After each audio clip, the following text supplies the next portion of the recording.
Hey guys, welcome back.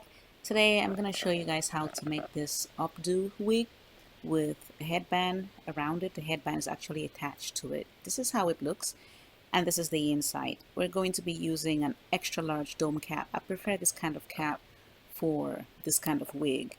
So we're going to use that with 1.5 bundles of kinky curly hair. I always like to give my wig a front and a back, so I'm going to use this as the back. I'm going to use the two seam lines to identify the back of it, and I'm going to align it with the back of the block head, just like that. And then I'm going to sew the tracks, not in the traditional way. This is really important. So this is the traditional way, and that is what you should not do.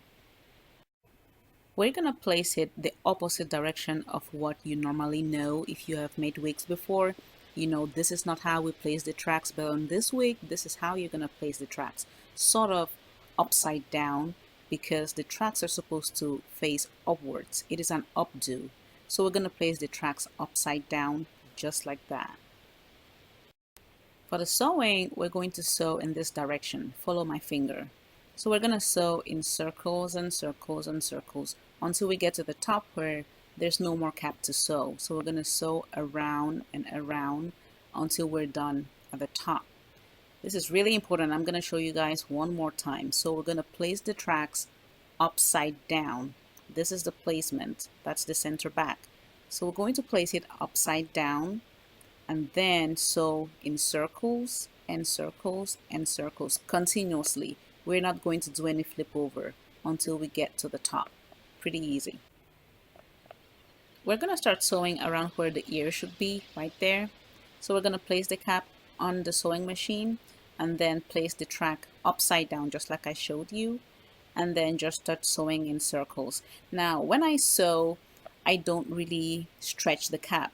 Like I pull just enough to lay it flat so that it's not puckering, and I sew. I don't really pull. Sometimes I pull just a little bit, but I don't really pull it a lot. When it comes to the spacing, I try to leave just enough space that can fit about one finger between the tracks. But for the first like 3 tracks that you sew, it's important for the space to be a little bit less than a finger's width, and I'm going to show you why. So when you sew, you're going to have to learn how to use your left hand to move the hair out of the way, because we're sewing on a really tight spot. So use your left hand to move the hair out of the way, and then use your right hand and the left hand too to guide the hair. So I'm halfway done, or almost. This is how it's looking right now. That is the back, and that is where I started the first track around the ear. So this is how she's looking right now. At this point, I think I had sewn the half bundle, so I still have the entire full bundle to sew on it. Yeah, she's bald right now, but we're gonna sew her up. So this is how she is looking right now. That is our updo. And I'm just going to keep sewing like I showed you before, in circles and circles until I'm done. It gets a bit more challenging when you get towards the top because there's hair everywhere. You just have to be persistent because you're almost done. Just use your hands to spread the hair and then keep sewing. And then one thing I have to remark is that when you do this style, always use a block head that is a whole size bigger than yours. It's very important because the first ones I did with my size were just too tight. Remember I said when you sew the first 3 lines, it should be less than a finger's width. So this is what happened. It was about a finger's width, and now I have like these spaces that are visible. So when you do yours, those first 3 lines at the back, make sure they're closer together. So I'm going to add one more track in there.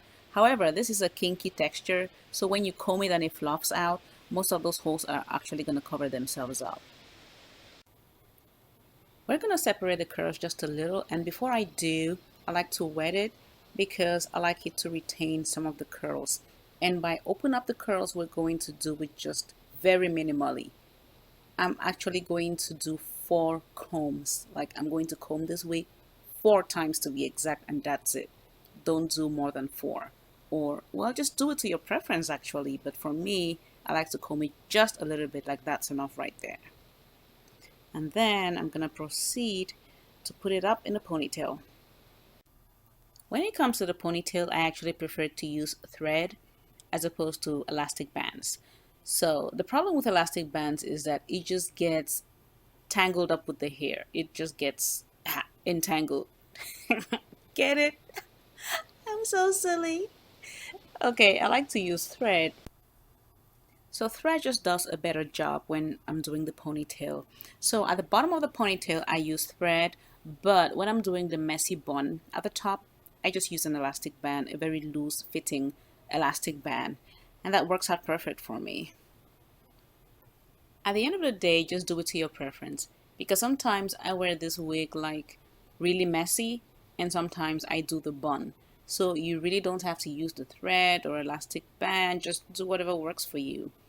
And then these headbands, I get them from Amazon. I'm going to put a link in the description box. It comes in a set with some really cool colors. And I like the gray. I think the gray is my favorite, but I'm going to show you the other colors later in the video. So put the headband on from the bottom of the mannequin head so that you don't mess up the hair at the top. And the front part always has that dome cap exposed, so we're gonna bend it over. We're gonna bend it to get it out of the way and push a pin down there to hold it so that when we put the headband down, you see that spot that was visible is gone. And then we're just gonna align the headband with the dome cap. When I do the alignment, I like to put more of the headband on the wig itself than off the wig. So when I do the alignment, then I use a pin, I use a T-pin to just put it through. And I make sure it goes through both the headband and the dome cap underneath. That's very important. See, I'm feeling for the dome cap and I'm making sure that the pin goes through both of them. And like I said before, when you get to this part, you should really use a blockhead that is larger than your regular size. I can't stress this enough because these caps tend to run really small. I don't know why. So we're going to fold it back so that we can start sewing. And I really dislike this part because it is hand sewing. I do not like to hand sew at all, but I gotta do what I gotta do.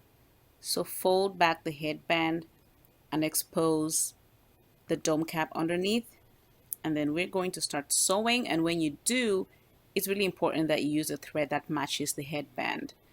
So we're gonna start sewing there and just make sure, like I should have used gray thread, not black, and I realized only later, but always make sure your thread matches the headband.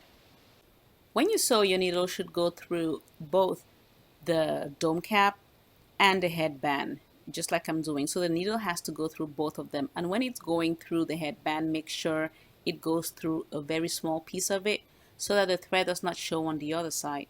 And when you get to that part that was folded over, you're putting the needle through three things, through two layers of the dome cap and the headband. And it was really tough doing it. I had to use a band-aid to protect my finger because I was getting hurt by the needle. It was really tough pushing that needle through. I don't know why, but it was kind of a struggle doing that front part. So I'm just using a regular blanket stitch, nothing too complicated. And when you fold it back over, you should not have any thread showing. See that? I don't have any thread showing through. That's because when you pick up the, oh, there's this little thread right there, just a little. So just try to make sure you don't grasp too much of the headband when you're putting the needle through. Put the needle through a very, very small part so that it doesn't pass over to the other side. I wish I could do this part on a sewing machine, but my fear was that it's not gonna stretch if I sew it on a sewing machine. You have to sew it on the blockhead for it to have some stretch. Now it's looking good, like something you can actually wear and go somewhere, you know. It looks nice. And I mostly designed this for those who want to wear it to go exercise. And like I mentioned before, make sure your thread matches. So this is just an example with a cream white. So I used a cream white thread. Now it's time to try it on. But I'm going to show you the inside. This is what it looks like on the inside. And the whole thing looks pretty good. So there we have it. It took me about 45 minutes from start to finish to make the whole thing. So there we go. I think I like it. And these are the other colors that I made.